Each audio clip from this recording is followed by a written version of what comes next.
In this video, I'm going to show you all the different things that you can do inside the messaging app, so the app that you use to text with. So go ahead and open that up. First, if you're texting someone that has an Android, so anyone who doesn't have an iPhone, the messages are going to appear in green like this. If you press on their name in the top, you'll get the option to audio, FaceTime, and info.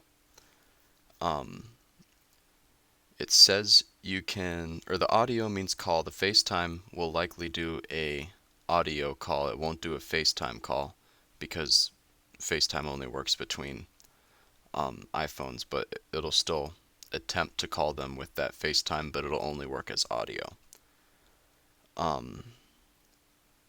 Next, if you're texting someone that has an iPhone, their messages are going to be blue, like this. And then starting at the top here, you can click audio, you can click FaceTime, and then you can click info. Obviously, audio will call them, FaceTime will do a FaceTime video, or you can click info. And from here, I can click send my current location, and then that will send them a link to the map to where I am. So my pin on the map. That's helpful for if you say like, hey, meet me at Panera Bread at 12, and then you guys show up to different Panera Breads, and you're like, oh man, are you at the Panera Bread on Main Street or the one on 5th Street? And you're like, oh man, I don't even know which one I'm at. So here's, like, I'm at this place. So that's one option. Or you can click share my location, then you can share it for 1 hour, share it till the end of the day, share indefinitely. All those are useful for different things. Like for big events, I've used it for like share until the end of the day if like there's going to be a lot going on and it'd be helpful to know where everyone is. I sometimes do that, like at football games and stuff like that. Here you can click underneath that hide alerts, which basically just you don't get the notification that they sent you a text. And then underneath that is send read receipts, so they can tell whether or not you've opened a text message. It'll say open at 3:53 p.m. And then underneath that is all the different photos that you've sent in your conversation history. So that's on the top bar. After that, you can click this little camera right here, and then obviously that's the camera. You take a picture and send it. Next to that is the applications icon.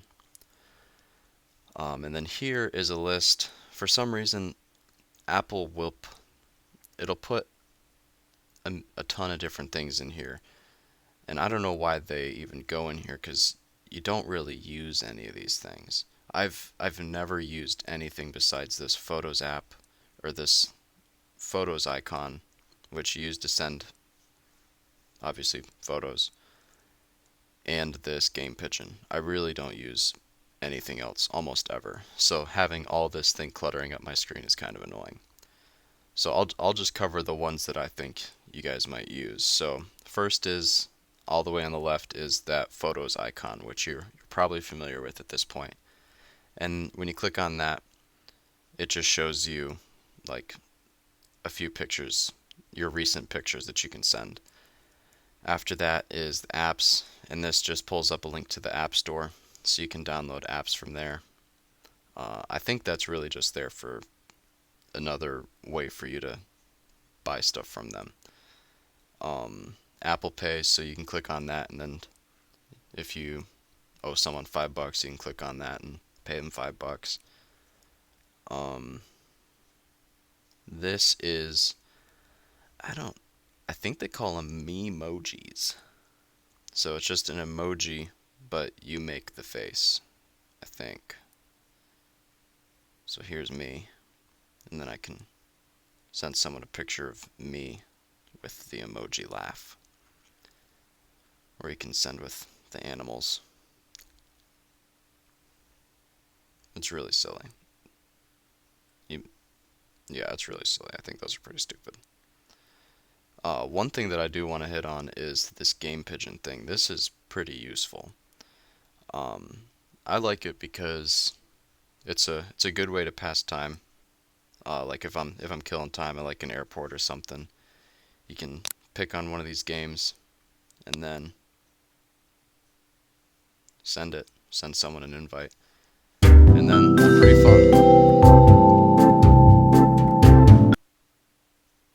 You just play mini golf like how you would normally play.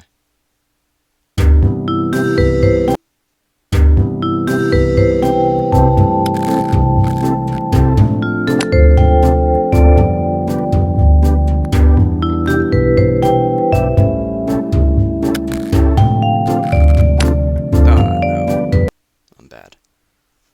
Anyways, that's pretty much all the things that you will normally be doing. You can you're not going to hurt anything by playing with these different icons and learning what they are, but they're really not very useful. And